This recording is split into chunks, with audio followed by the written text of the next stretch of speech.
नमस्कार साथियों, आज हम देखेंगे कि ईजी व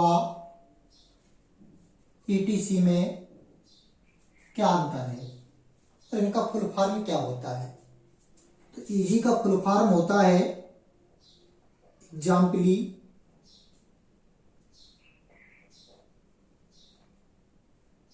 ऑफ ग्रेसिया। वहीं ईटीसी का फुल फॉर्म होता है ईटी सेटेरा। ईजी का सामान्य अर्थ होता है उदाहरण के लिए।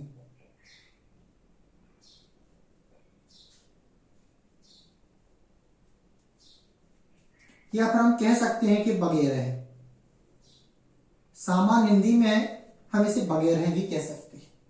वहीं ईटीसी का सामान्य अर्थ होता है इत्यादि।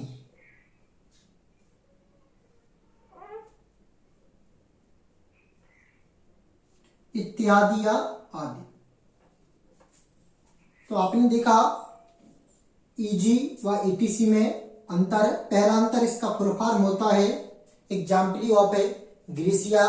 वहीं ईटीसी का फुल फॉर्म होता है ईटी सेटेरा। इसका सामान्य अर्थ है उदाहरण के लिए या वगैरह है। इसका सामान्य अर्थ इत्यादि या आदि। दोनों का अर्थ है और दोनों के फुल फॉर्म अलग अलग हैं। इसी प्रकार इनका प्रयोग भी अलग अलग होता है। ईजी का प्रयोग किया जाता है हम जब किसी वस्तु को समझा रहे होते हैं और छात्रों को समझ में नहीं आता है तो हम एक उदाहरण के माध्यम से समझाते हैं। उस उदाहरण के माध्यम से समझ में नहीं आता है तो हम अन्य दूसरे उदाहरण के माध्यम से समझाने का प्रयास करते हैं। जैसे कि हमने समझाया कि हम गुणा में, जैसे हमें गुणा करना है 4 गुणे 2, तो इसमें करते क्या है बच्चों, 2 का पहाड़ हम 4 बार पढ़ेंगे तो 2 चौको क्या हो जाएगा 8। माना कि बच्चे को समझ में नहीं आता है तब हम इसे दूसरा एग्जाम्पल देते हैं कि हम इसमें क्या करते हैं कि जो साइड होता है इसका पहाड़ा यहां पर जो लिखा है उतने टाइम पढ़ते हैं। तो 4 3 12 और बच्चा समझ जाता है।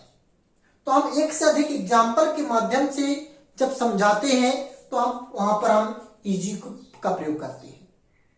और ईटीसी का अर्थ होता है इत्यादि, अर्थात हम अनेक उदाहरण देना ना पड़े। हम 1 या 2 उदाहरण कर दें, हमें पूरी सूची देना ना पड़े। तो वहां पर हम किसका प्रयोग करते हैं, इत्यादि का, ईटीसी का। और यहां इसका प्रयोग कहां करते हैं, अनेक उदाहरण देने के लिए, एक से अधिक उदाहरण के माध्यम से समझाने के लिए हम ईजी का प्रयोग करते हैं। वहीं ईटीसी का प्रयोग करते हैं अनेक उदाहरण देना ना पड़े, हमें पूरी की पूरी सूची ना लिखना पड़े, 1 या 2 उदाहरण के माध्यम से चल जाए। तो वहां पर किसका प्रयोग करते हैं, ईटीसी का। जैसे कि noun is the name of any person place और थिंग। किसी व्यक्ति, वस्तु या स्थान के नाम को संज्ञा कहते हैं। तो हमने लिखा राम बैट पुरैना। तो यहां पर राम व्यक्ति, बैट वस्तु, पुरैना स्थान। अब यहां पर हम ईजी ना लिखकर ईटीसी लिखेंगे, इत्यादि। किसका प्रयोग करेंगे, ईटीसी का। वहीं जो हम ईजी लिखते हैं, ईजी के माध्यम से उदाहरण देते हैं, अर्थात हम ऐसा लिखते हैं।